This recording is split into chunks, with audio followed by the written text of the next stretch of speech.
বিজ্ঞাপন, ছোট পর্দা এবং ওটিটি মাতিয়ে এবার সিনেমায় নাম লিখিয়েছেন জনপ্রিয় অভিনেতা জিয়াউল ফারুক অপূর্ব। সামনে টলিউডের সিনেমায় অভিনয়ের মাধ্যমে বড় পর্দায় আসছেন তিনি। কলকাতায় তার অভিনীত সিনেমার নাম চালচিত্র। সম্প্রতি প্রকাশ্যে এসেছে সিনেমাটির ফার্স্ট লুক, যেখানে রহস্যময় হাসিতে নেটিজেনদের নজর কেড়েছেন অপূর্ব।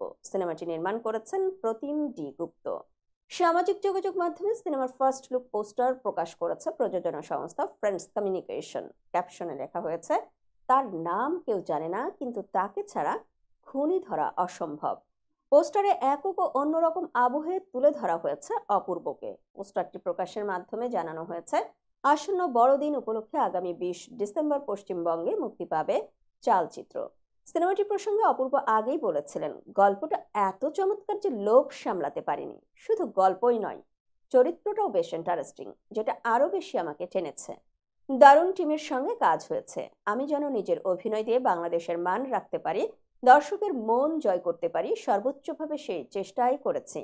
প্রসঙ্গত, চালচিত্র সিনেমায় অপূর্ব ছাড়া আরও রয়েছেন টোটা রায়চৌধুরী, রাইমা সেন, ব্রাত্য বসু, অনির্বাণ চক্রবর্তী সহ টলিউডের নামজাদা তারকারা।